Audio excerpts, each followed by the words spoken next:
Hello, people! Welcome back to the Guitar Restoration Show. Thanks for tuning in and subscribing. Today, I've got a Martin. It's a 1942 D-28. It was sent back to Martin a few years back, and they put on a new neck, for the old neck had snapped in the typical fashion down in this area. But as the owner understood it, that neck, actually that fretboard on the old neck wasn't the original, so he decided to just have Martin go ahead and put on a new neck and patch up the soundboard. As you can see, the soundboard has a lot of cracks.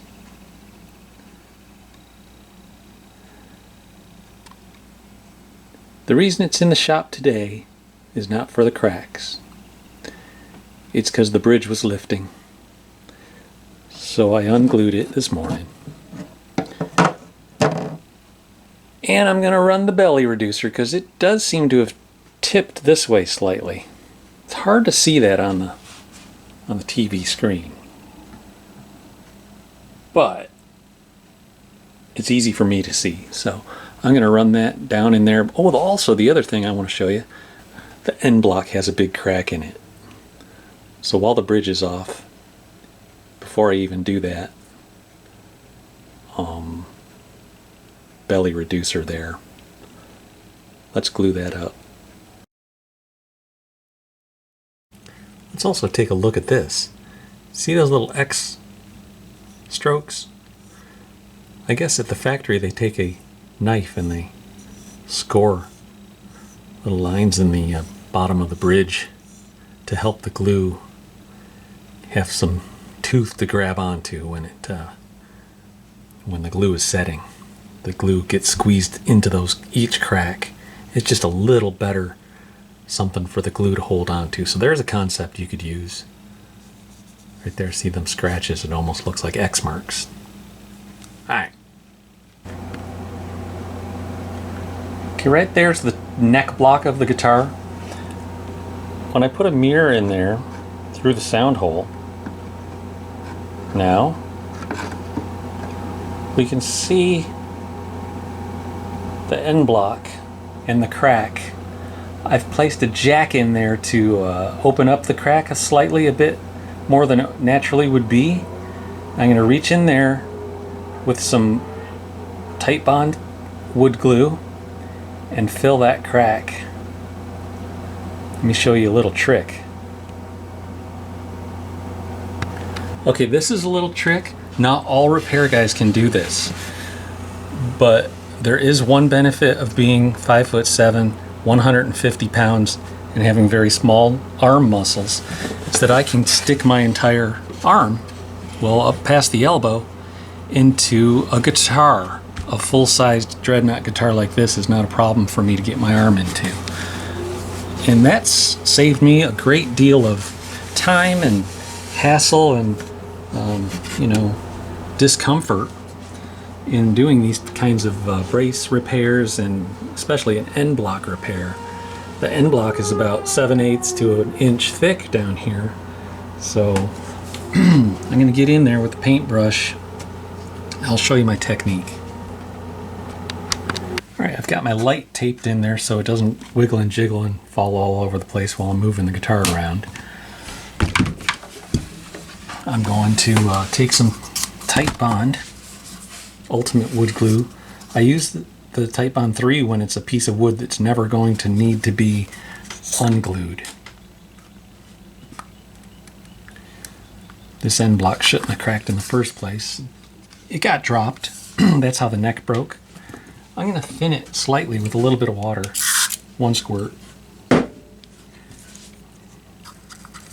didn't take much water to thin this stuff out. Alright, now that I've got some pretty thin glue, I'm going to come around.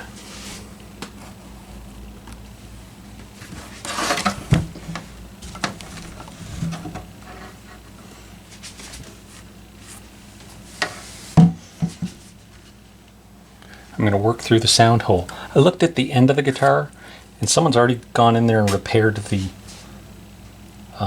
outside of the guitar, so I can't work my glue in through the outside. I have to go in. I have to come in through the inside. And you won't be able to see the actual glue on the brush and where it's going here. But I can see the crack. From the steep angle I'm viewing this through the hole, I can see my brush hitting the crack. And I can see the wood, I can actually see the glue going into the crack. Okay. I got the treble side pretty good already. Now, I can take a feeler gauge. This is a 5/1000th of an inch feeler gauge. I'm going to go in with it and put it down. Okay, the feeler gauge works a lot better if I grip it with these hemostats. I'm going to bring it on in here and eyeball get it. I wish you could see this, but I'm getting it right down in the crack. And I'm pushing that glue down in.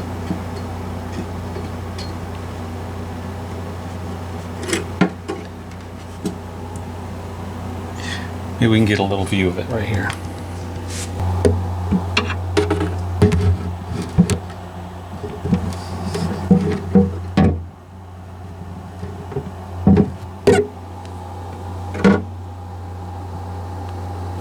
Alright, here we go. I pulled the clamp out and you can see the squeeze out. The most valuable part, this is where it really pays off being a skinny small dude, is the cleanup part. And go in with this paper towel here, get my arm in there,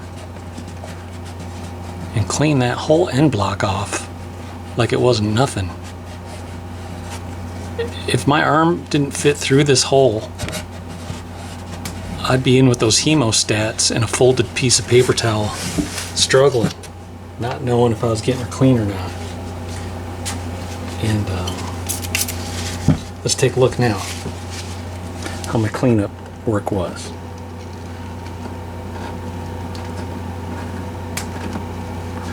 It's pretty quick work there.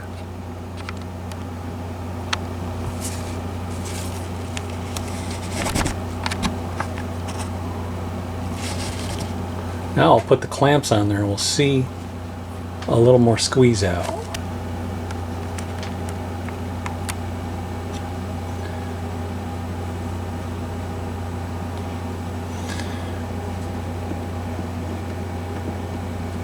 Okay, I'm going to tighten the cam clamp. And we see that squeeze out. That's only one side clamped. And clamp the other side.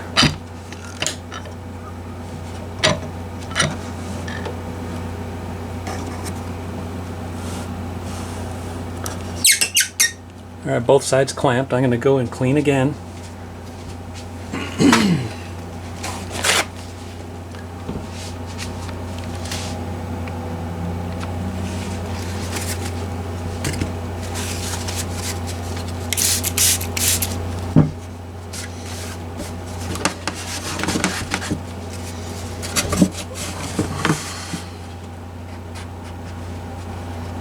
See, I can wipe it, I can fold the paper towel over and then wipe the other side, fold the paper towel over again, pull my arm out, and all the glue's folded up inside of here. That's just one quick wipe. Let's see what I did.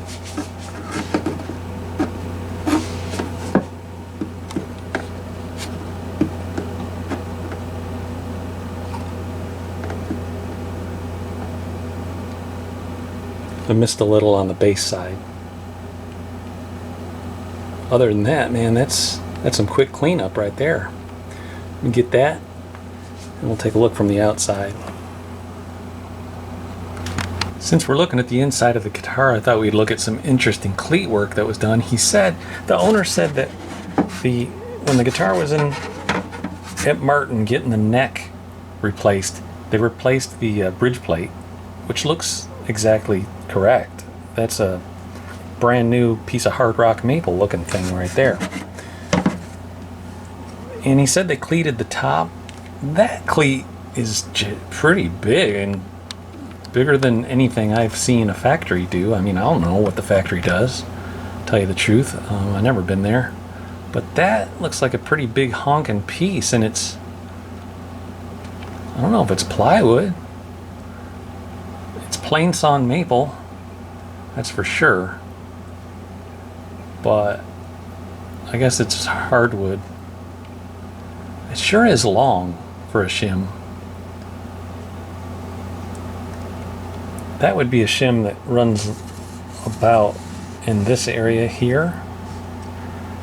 I guess it runs this way. Since we're looking in the mirror, it looks like it's running that way, but it's running this way, along in between the tone bars. There's a little diamond cleat behind it, and then there's another diamond cleat. There's a few more diamond cleats, but that's about it.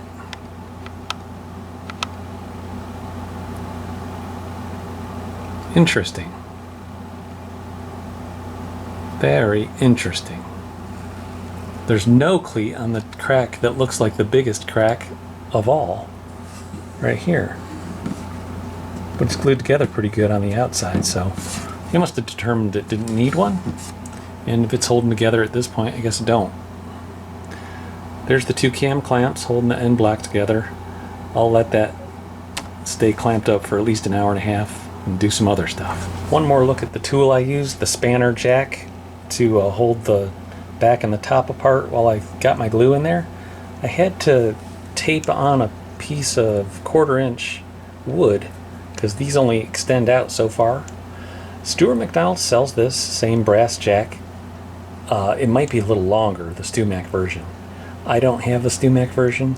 I tried these eBay ones because the price point was so different. I thought I'd take a gamble getting some of these from China and see exactly what was going on. When you go on eBay to buy these, they say that they're 80 centimeters long. They're 80 millimeters long.